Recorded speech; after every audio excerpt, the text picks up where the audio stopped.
प्रजा रामपूर्वा सन्ध्या प्रवर्तते उत्तिष्ठ नरशार्दूला कर्तव्यं दैवमाह्निकम् उत्तिष्ठोत्तिष्ठ गोविन्द उत्तिष्ठ गरुडध्वजा उत्तिष्ठ कमलाकान्ता त्रैलोक्यं मङ्गलं कुरु मातः समस्त जगतां मधुकैटभारे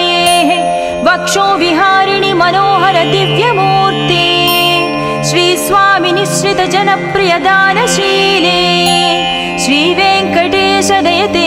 तव सुप्रभातम् तव सुप्रभातमरविन्दलोचने भवतु प्रसन्न मुख चन्द्रमण्डले विधिशङ्करेन्द्रवनिताभिरर्चिते वृषशैलनाद दयते दयानिधे अत्र्यादि सप्त ऋषयः समुपास्य सन्ध्याम्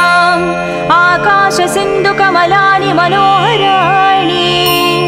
आदाय पादयुगमर्चयितं प्रपन्नाः शेषाद्रिशेखर विभो तव सुप्रभातम् पञ्चाननाब्ज भव षण्मुखवासवाद्याः त्रैविक्रमादिचरितं विबुधास्तुवन्ति भाषापतिः पठति वासरशुद्धिमारात् शेषाद्रिशेखर विभो तव सुप्रभातम्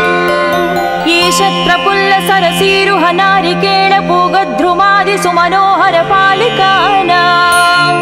आवाति मन्दमनिलसह दिव्यगन्धैः शेषाद्रिशेखर विभो तव सुप्रभातम् उन्मील्य नेत्रयुगमुत्तम पञ्जरस्ताः पात्रावशिष्ट कदलीस्थलपायसानि भुक्त्या सलीलमदखेळ सुखा पठन्ति शेषाद्रिशेखर विभो तव सुप्रभातम् तन्त्री प्रकर्ष मधुरस्वनयादि पञ्चा गायत्यनन्तचरितं तव नारदोऽपि भाषा समग्रमसरत्कृत चारुरम्यम् शेषाद्रिशेखर विभो तव सुप्रभातम् भृङ्गावळी च मकरन्दरसानुविद्ध जङ्कारगीतनिनदैः सह सेवनाय निर्यात्युपान्त सरसी कमलोदरेभ्यः शेषाद्रिशेखर विभो तव सुप्रभातम् योषा गणेन वरदत्नि विमध्यमाने गोशालयेषु दधिमन्थन तीव्रघोषाः रोषात् कलिं विदधते ककुपञ्चकुम्भाः शेषाद्रिशेखर विभो तव सुप्रभातम् पद्मेशमित्रशतपत्रगतालिवर्गाः हर्तुं श्रियं कुवलयस्य निजाङ्गलक्ष्म्याः भेरीनिनादमनबिभ्रति तीव्रनादां शेषाद्रिशेखर विभो तव सुप्रभातम् श्रीमन्नभीष्टवरदाखिल लोकबन्धो श्री श्रीनिवास जगदेकदयैकसिन्धो श्रीदेवता गुहभुजान्तर दिव्यमूर्ते श्रीवेङ्कटाचलपते तव सुप्रभातम् श्रीमन्नभीष्टवरदाखिल लोकबन्धो श्री श्रीनिवास जगदेश दयैकसिन्धो श्रीदेवता गृहभुजान्तर दिव्यमूर्ते श्रीवेङ्कटाचलपते तव सुप्रभातम् श्री स्वामी पुष्करिणिकाप्लव निर्मलाङ्गाः श्रेयाधिनोहर विरिञ्चि सनन्दनाद्याः द्वारे वसन्ति वरनेत्रहतोत्तमाङ्गाः श्रीवेङ्कटाचलपते तव सुप्रभातम् श्रीशेषशैल गरुडाचल वेङ्कटाद्रि नारायणाद्रि वृषभाद्रि वृषाद्रि मुख्या आख्यां त्वदीय वसतिरनिशं वदन्ति श्रीवेङ्कटाचलपते तव सुप्रभातम् सेवापराः शिवसुरेश कृशानुधर्म रक्षो भुराद पवमानदनादिनाद बद्धाञ्जलि प्रविलसन्निध शीर्षदेश श्रीवेङ्कटाचलपते तव सुप्रभातम् दाटीषुते विहगराज मृगाधिराज नागाधिराज गजराज हयाधिराज स्वस्वाधिकारमहमाधिकमर्दयन्ते तव सुप्रभातम् सूर्येन्दु भौम बुध वाक्पति काव्य सौर्य सद्भानुकेतु दिवि सत्परिसत्प्रधानाः त्वद्वासदापचरमावधि दासदासाः श्रीवेङ्कटाचलपते तव सुप्रभातम् तत्पादधूलिभरितस्फुरितोत्तमाङ्गा स्वर्गापवर्ग निरपेक्ष निजान्तरङ्गा कल्पागमाकलनया कुलताङ्गभन्ते श्रीवेङ्कटाचलपते तव सुप्रभातम् त्वद्गोपुराग्रशिखराणि निरीक्षमाणाः स्वर्गापवर्गपदवीं परमां श्रयन्तः मर्त्या मनुष्यभुवने मतिमाश्रयन्ते श्रीवेङ्कटाचलपते तव सुप्रभातम् श्रीभूमिनायक दयादिगुणामृताभे देवादिदेव जगदेश शरण्यमूर्ते श्रीमन्ननन्त गरुडाधिभिरर्चिताङ्ग्रे श्रीवेङ्कटाचलपते तव सुप्रभातम् श्रीपद्मनाभ पुरुषोत्तम वासुदेव वैकुण्ठमाधव जनार्दन चक्रपाणि श्रीवत्स चिह्न शरणागत पारिजात श्रीवेङ्कटाचलपते तव सुप्रभातम् कन्दर्पदर्पहर सुन्दर दिव्यमूर्ते कान्ताकुचाम्बुरुह कुट्मललोल दृष्टे कल्याण निर्मल गुणाकर दिव्यकीर्ते श्रीवेङ्कटाचलपते तव सुप्रभातम् मीनाकृते कमठकोल नृसिंहवर्णिन् स्वामिन् परस्वर तपोधर रामचन्द्र शेषांस राम यदुनन्दन कल्किरूप श्रीवेङ्कटाचलपते तव सुप्रभातम् येलालवङ्घगनसार सुगन्धितीर्थम् दिव्यं वियत्सरितु हेमघटेषु पूर्णम् धृत्वाद्धवैदिकशिखामणयः प्रहृष्टाः तिष्ठन्ति वेङ्कटपते तव सुप्रभातम् भास्वानुदीति विकचावि सरोरुहाणि सम्पूरयन्ति निनदैककुबो विहङ्गाः श्रीवैष्णवाः सतमर्धितमङ्गलास्ते धामाश्रयन्ति तव वेङ्कट सुप्रभातम् ब्रह्मादयास्सुरवरास्सु महर्षयस्ते सन्तः सनन्दनमुखास्त्वदयोगिवर्याः धामान्तिके तव हि मङ्गलवस्तु हस्ताः श्रीवेङ्कटाचलपते तव सुप्रभातम् लक्ष्मीनिवास निरवद्य गुणैकसिन्धो संसारसागर समुत्तरणैकसेतो वेदान्तवेद्य निज वैभव भक्तभोग्या श्रीवेङ्कटाचलपते तव सुप्रभातम् लक्ष्मीनिवास निरवद्य गुणैकसिन्धो संसारसागर समुत्तरणैकसेतो वेदान्तवेद्य निज वैभव भक्तभोग्या श्रीवेङ्कटाचलपते तव सुप्रभातम् इत्थं वृषाचलपतेरिह सुप्रभातम् ये मानवः प्रतिदिनं पठितुं प्रवृत्ताः तेषां प्रभातसमये स्मृतिरङ्गभाजां प्रज्ञां परार्धसुलभां परमां प्रसूते इत्थं वृषाचलपतेरिह सुप्रभातम् ये मानवः प्रतिदिनं पठितुं प्रवृत्ताः तेषां प्रभातसमये स्मृतिरङ्गभाजां प्रज्ञां परार्धसुलभां परमां प्रसूते।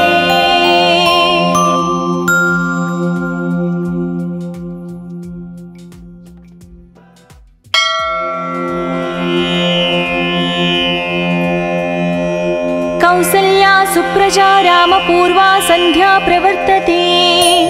उत्तिष्ठ नरशार्दूला कर्तव्यं दैवमाह्निकम् उत्तिष्ठोत्तिष्ठ गोविन्द उत्तिष्ठ गरुडध्वजा उत्तिष्ठ कमलाकान्ता त्रैलोक्यं मङ्गलं कुरु मातः समस्त जगतां मधुकैटभारेः वक्षो विहारिणि मनोहर दिव्यमूर्ते श्री स्वामी निश्रित जनप्रिय दानशीले श्री वेंकटेश दयते तव सुप्रभातम् तव सुप्रभातमरविन्दलोचने भवतु प्रसन्नमुखचन्द्रमण्डले विधिशङ्करेन्द्रवनिताभिरर्चिते वृषशैलनाददयते दयानिधे अत्र्यादिसप्तऋषयः समुपास्य सन्ध्याम् आकाशसिन्धुकमलानि मनोहराणि आदाय पादयुगमर्चयितं प्रपन्नाः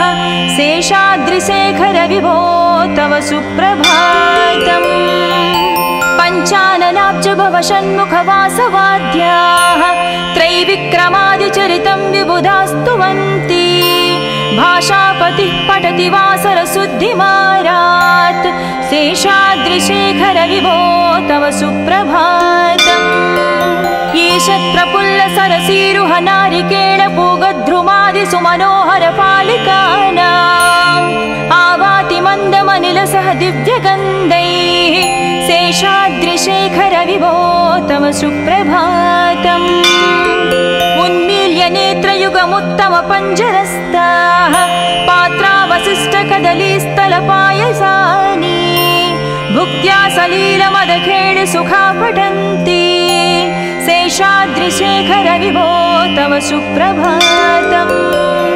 तन्त्री प्रकर्ष मधुरस्वनयादि पञ्चा गायत्यनन्तचरितं तव नारदोऽपि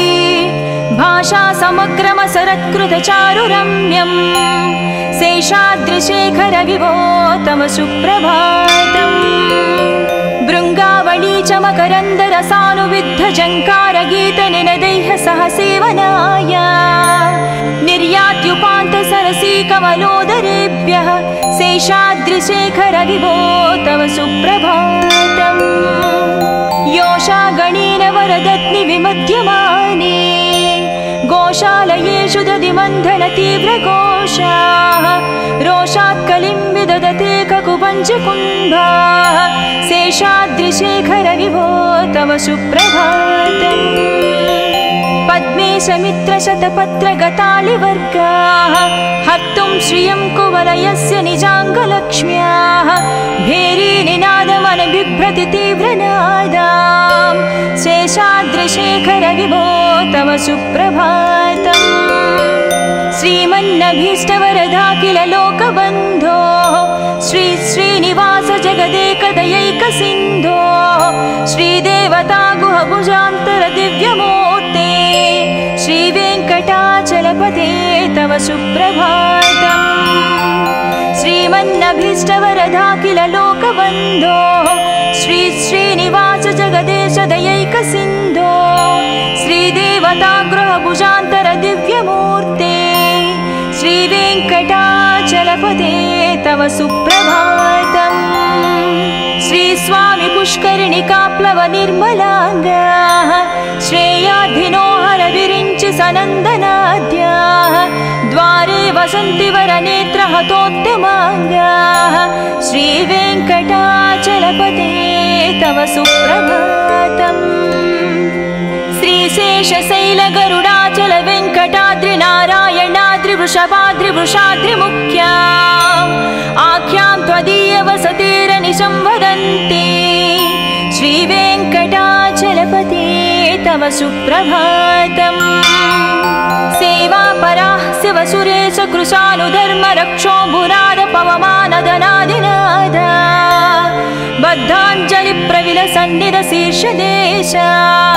श्रीवेङ्कटाचलपते तव सुप्रभातम् दाटीषु ते विहगराज मृगाधिराज नागाधिराज गजराज हयाधिराज स्वस्वाधिकारमहमाधिकमर्दयन्ते श्रीवेङ्कटाचलपते तव सुप्रभातम् सूर्येन्दुभौमबुधवाक्पति काव्यसौरि सद्भानुकेतु दिवि सत्परिसत्प्रधानाः त्वद्वासदापचरमावधिदासदासाः श्रीवेङ्कटाचलपते सुप्रभातम् तत्पादधूलिभरितस्फुरितोत्तमाङ्गा स्वर्गापवर्गनिरपेक्ष निजान्तरङ्गा कल्पागमाकलनया कुलताङ्गभन्ते श्रीवेङ्कटाचलपते तव सुप्रभातम् त्वद्गोपुराग्रशिखराणि निरीक्षमाणाः स्वर्गापवर्गपदवीं परमां श्रयन्तः मर्त्या मनुष्यभुवने मतिमाश्रयन्ते श्रीवेङ्कटाचलपते तव सुप्रभातम् श्रीभूमिनायक दयादिगुणामृताभे देवादिदेव जगदेश शरण्यमूर्ते श्रीमन्ननन्त गरुडाधिभिरर्चिताङ्ग्रे श्रीवेङ्कटाचलपते तव सुप्रभातम् श्रीपद्मनाभ पुरुषोत्तम वासुदेव वैकुण्ठमाधव जनार्दन चक्रपाणे श्रीवत्स चिह्न शरणागत पारिजात श्रीवेङ्कटाचलपते तव सुप्रभातम् कंदर्पदर्पहर सुंदर दिव्यमूर्ते कांताकुचाम्बुरुह कुट्मललोल दृष्टे कल्याण निर्मल गुणाकर दिव्यकीर्ते श्रीवेङ्कटाचलपते तव सुप्रभातम् मीनाकृते कमठकोल नृसिंहवर्णिन् स्वामिन् परस्वर तपोधर रामचन्द्र शेषांस राम यदुनन्दन कल्किरूप श्रीवेङ्कटाचलपते तव सुप्रभातम् येलालवङ्घगनसार सुगन्धितीर्थम् दिव्यं वियत्सरितु हेमघटेषु पूर्णम् धृत्वाद्धवैदिकशिखामणयः प्रहृष्टाः तिष्ठन्ति वेङ्कटपते तव सुप्रभातम् भास्वानुदीति विकचावि सरोरुहाणि सम्पूरयन्ति निनदैककुभो विहङ्गाः श्रीवैष्णवाः सतमर्धितमङ्गलास्ते धामाश्रयन्ति तव वेङ्कट सुप्रभातम् ब्रह्मादयास्सुरवरास्सु महर्षयस्ते सन्तः सनन्दनमुखास्त्वदयोगिवर्याः धामान्तिके तव हि मङ्गलवस्तुहस्ताः श्रीवेङ्कटाचलपते तव सुप्रभातम् लक्ष्मीनिवास निरवद्य गुणैकसिन्धो संसारसागर समुत्तरणैकसेतो वेदान्तवेद्य निज वैभव भक्तभोग्या श्रीवेङ्कटाचलपते तव सुप्रभातम् लक्ष्मीनिवास निरवद्य गुणैकसिन्धो संसारसागर समुत्तरणैकसेतो वेदान्तवेद्य निज वैभव भक्तभोग्या श्रीवेङ्कटाचलपते तव सुप्रभातम् इत्थं वृषाचलपतेरिह सुप्रभातम् ये मानवः प्रतिदिनं पठितुं प्रवृत्ताः तेषां प्रभातसमये स्मृतिरङ्गभाजां प्रज्ञां परार्धसुलभां परमां प्रसूते इत्थं वृषाचलपतेरिह सुप्रभातम् ये मानवः प्रतिदिनं पठितुं प्रवृत्ताः तेषां प्रभातसमये स्मृतिरङ्गभाजां प्रज्ञां परार्धसुलभां परमां प्रसूते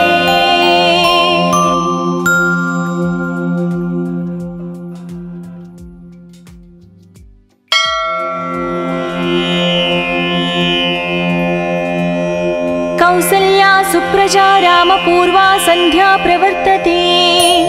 उत्तिष्ठ नरशार्दूला कर्तव्यं दैवमाह्निकम् उत्तिष्ठोत्तिष्ठ गोविन्द उत्तिष्ठ गरुडध्वजा उत्तिष्ठ कमलाकान्ता त्रैलोक्यं मङ्गलं कुरु मातः समस्त जगतां मधुकैटभारे वक्षो विहारिणि मनोहर दिव्यमूर्ते श्री स्वामी निश्रित जनप्रिय दानशीले श्री वेङ्कटेश दयते तव सुप्रभातम् तव सुप्रभातमरविन्दलोचने भवतु प्रसन्नमुखचन्द्रमण्डले विधिशङ्करेन्द्रवनिताभिरर्चिते वृषशैलनाददयते दयानिधे अत्र्यादिसप्तऋषयः समुपास्य सन्ध्याम् आकाशसिन्धुकमलानि मनोहराणि आदाय पादयुगमर्चयितं प्रपन्नाः शेषाद्रिशेखरविभो तव सुप्रभातम् पञ्चाननाब्जभवषण्मुखवासवाद्याः त्रैविक्रमादिचरितं विबुधास्तुवन्ति भाषापतिः पठति वासरशुद्धिमारात् शेषाद्रिशेखरविभो तव सुप्रभातम्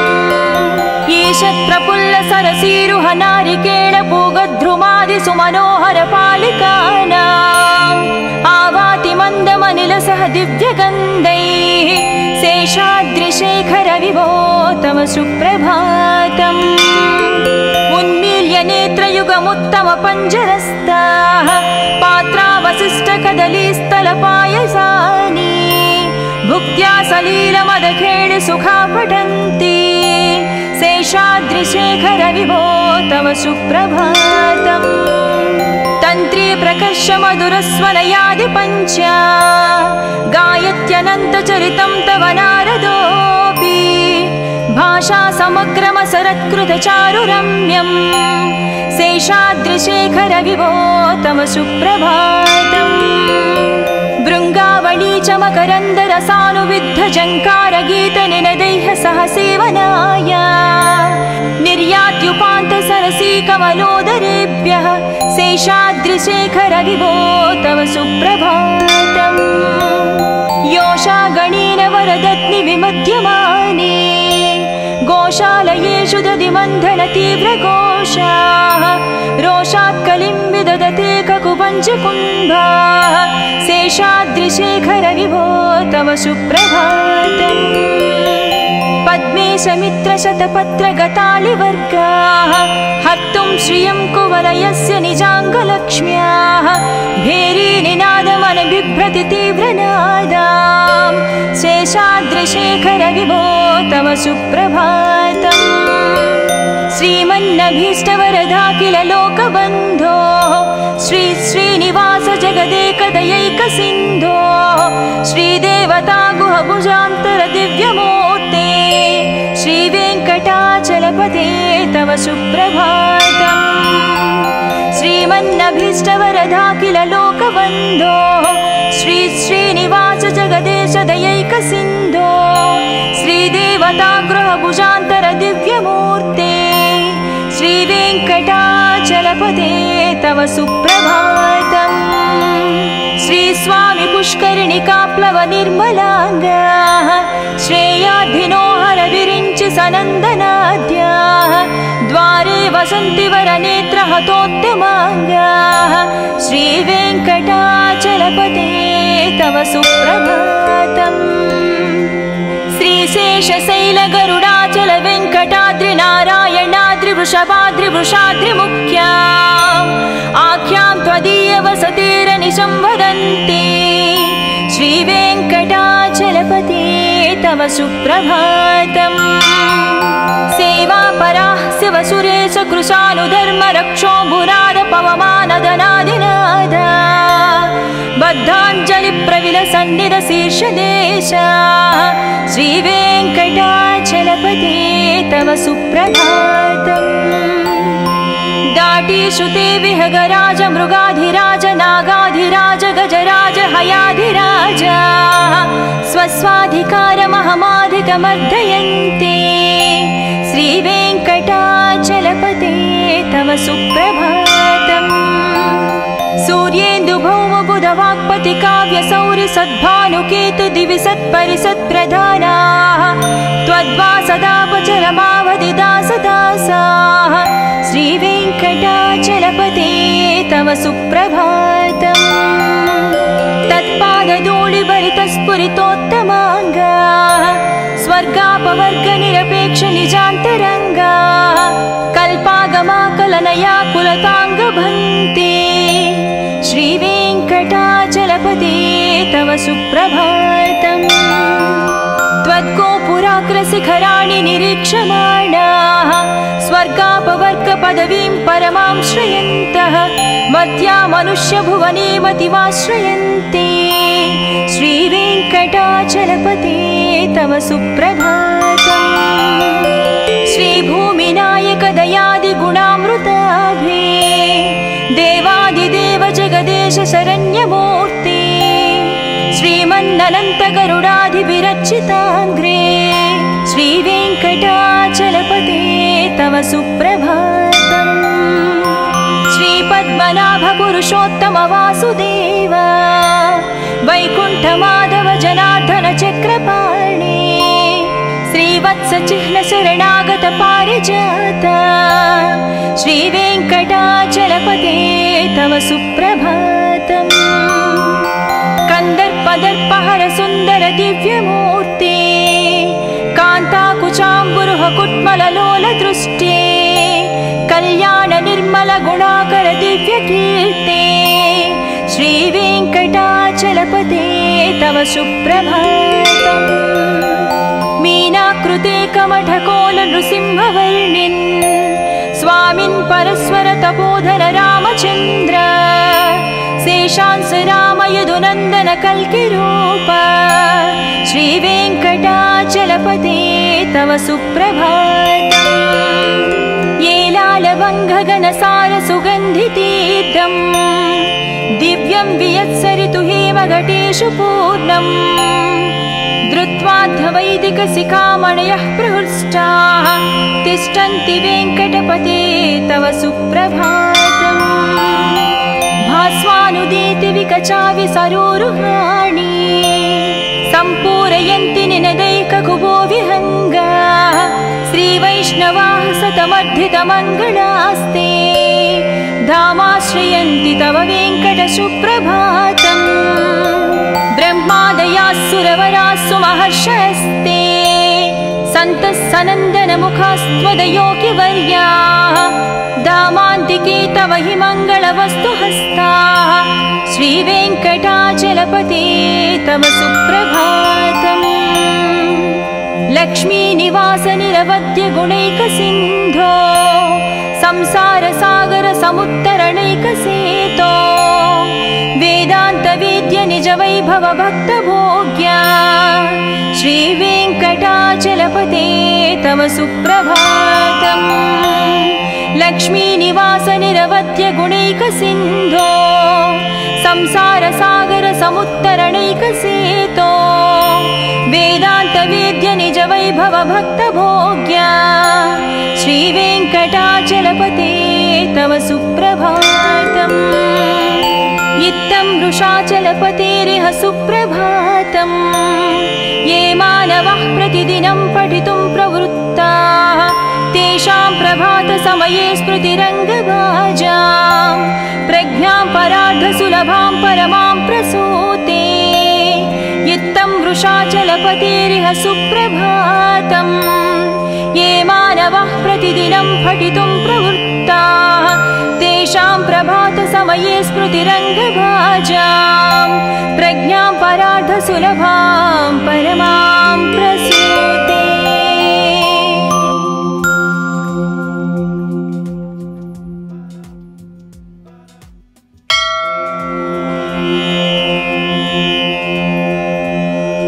कौसल्या सुप्रजा रामपूर्वा सन्ध्या प्रवर्तते उत्तिष्ठ नरशार्दूला कर्तव्यं दैवमाह्निकम् उत्तिष्ठोत्तिष्ठ गोविन्द उत्तिष्ठ गरुडध्वजा उत्तिष्ठ कमलाकान्ता त्रैलोक्यं मङ्गलं कुरु मातः समस्त जगतां मधुकैटभारे वक्षो विहारिणि मनोहर दिव्यमूर्ते श्री स्वामी निश्रित जनप्रिय दानशीले श्री वेङ्कटेश दयते तव सुप्रभातम् तव सुप्रभातमरविन्दलोचने भवतु प्रसन्नमुखचन्द्रमण्डले विधिशङ्करेन्द्रवनिताभिरर्चिते वृषशैलनाद दयते दयानिधे अत्र्यादि सप्त ऋषयः समुपास्य सन्ध्याम् आकाशसिन्धुकमलानि मनोहराणि आदाय पादयुगमर्चयितं प्रपन्नाः शेषाद्रिशेखर विभो तव सुप्रभातम् पञ्चाननाब्ज भव षण्मुखवासवाद्याः त्रैविक्रमादिचरितं विबुधास्तुवन्ति भाषापतिः पठति वासरशुद्धिमारात् शेषाद्रिशेखर विभो तव सुप्रभातम् ईषत्प्रफुल्लसरसीरुह नारिकेळपूगद्रुमादिसुमनोहरपालिकानाम् आवाति मन्दमनिलसह दिव्यगन्धैः शेषाद्रिशेखर विभो तव सुप्रभातम् उन्मील्य नेत्रयुगमुत्तमपञ्जरस्ताः पात्रावशिष्टकदलीस्थलपायसानि भुक्त्या सलीलमदखेळि सुखा पठन्ति शेषाद्रिशेखर विभो तव सुप्रभातम् तन्त्री प्रकर्ष मधुरस्वनयादिपञ्चा गायत्यनन्तचरितं तव नारदोऽपि भाषा समग्रमसरत्कृतचारुरम्यम् शेषाद्रिशेखर विभो तव सुप्रभातम् भृङ्गावळी च मकरन्दरसानुविद्धझङ्कारगीतनिनदैः सह सेवनाय निर्यात्युपान्तसरसी कमलोदरेभ्यः शेषाद्रिशेखर विभो तव सुप्रभातम् योषागणेन वरदत्नि विमध्यमाने गोशालयेषु दधिमन्थनतीव्रघोषाः रोषात् कलिं विदधते ककुपञ्चकुम्भाः शेषाद्रिशेखर विभो तव सुप्रभातम् पद्मेशमित्रशतपत्रगतालिवर्गाः हर्तुं श्रियं कुवलयस्य निजाङ्गलक्ष्म्याः भेरीनिनादमनबिभ्रति तीव्रनादाम् शेषाद्रिशेखर विभो तव सुप्रभातम् श्रीमन्नभीष्टवरदाखिल लोकबन्धो श्री श्रीनिवास जगदेकदयैकसिन्धो श्रीदेवता गुहभुजान्तर दिव्यमूर्ते श्रीवेङ्कटाचलपते तव सुप्रभातम् श्रीमन्नभीष्टवरदाखिल लोकबन्धो श्री श्रीनिवास जगदेश दयैकसिन्धो श्रीदेवता गृहभुजान्तर दिव्यमूर्ते श्रीवेङ्कटाचलपते तव सुप्रभातम् श्रीस्वामि पुष्करिणिकाप्लव निर्मलाङ्गाः श्रेयाधिनो हरविरिञ्चि सनन्दनाद्याः द्वारे वसन्ति वरनेत्रहतोत्तमाङ्गाः श्रीवेङ्कटाचलपते तव सुप्रभातम् श्रीशेषशैलगरुडाचल वेङ्कटाद्रिनारायणाद्रिवृषभाद्रिवृषाद्रिमुख्या आख्यां त्वदीयवसतेरनिशं वदन्ति श्रीवेङ्कटाचलपते तव सुप्रभातम् सेवापराः शिवसुरेश कृशानुधर्मरक्षोऽम्बुनाद पवमानदनादिनादा बद्धाञ्जलिप्रविलसन्निधशीर्षदेशा श्रीवेङ्कटाचलपते तव सुप्रभातम् दाटीश्रुते विहगराज मृगाधिराज नागाधिराज गजराज हयाधिराज स्वस्वाधिकारमहमाधिकमर्दयन्ते श्रीवेङ्कटाचलपते तव सुप्रभातम् सूर्येन्दुभौमबुधवाक्पति काव्यसौरि सद्भानुकेतु दिवि सत्परिसत्प्रधानाः त्वद्वासदापचरमावधिदासदासाः श्रीवेङ्कटाचलपते तव सुप्रभातम् तत्पादधूलिभरितस्फुरितोत्तमाङ्गाः स्वर्गापवर्गनिरपेक्ष निजान्तरङ्गाः कल्पागमाकलनया कुलताङ्गभन्ते श्रीवेङ्कटाचलपते तव सुप्रभातम् त्वद्गोपुराग्रशिखराणि निरीक्षमाणाः स्वर्गापवर्गपदवीं परमां श्रयन्तः मर्त्या मनुष्यभुवने मतिमाश्रयन्ते श्री सुप्रभातम् श्रीभूमिनायक दयादिगुणामृताभे देवादिदेव जगदेश शरण्यमूर्ते श्रीमन्ननन्त गरुडाधिभिरर्चिताङ्ग्रे श्रीवेङ्कटाचलपते तव सुप्रभातम् श्रीपद्मनाभ पुरुषोत्तम वासुदेव वैकुण्ठमाधव जनार्दन चक्रपाणे श्रीवत्स चिह्न शरणागत पारिजात श्रीवेङ्कटाचलपते तव सुप्रभातम् कन्दर्पदर्पहर सुन्दर दिव्यमूर्ते कान्ताकुचाम्बुरुह कुट्मललोल दृष्टे कल्याण निर्मल गुणाकर दिव्यकीर्ते श्रीवेङ्कटाचलपते तव सुप्रभातम् मीनाकृते कमठकोल नृसिंहवर्णिन् स्वामिन् परस्वर तपोधन रामचन्द्र शेषांस राम यदुनन्दन कल्किरूप श्रीवेङ्कटाचलपते तव सुप्रभातम् येलालवङ्घगणसार सुगन्धितीर्थम् दिव्यं वियत्सरितु हेमघटेषु पूर्णम् धृत्वाद्धवैदिकशिखामणयः प्रहृष्टाः तिष्ठन्ति वेङ्कटपते तव सुप्रभातम्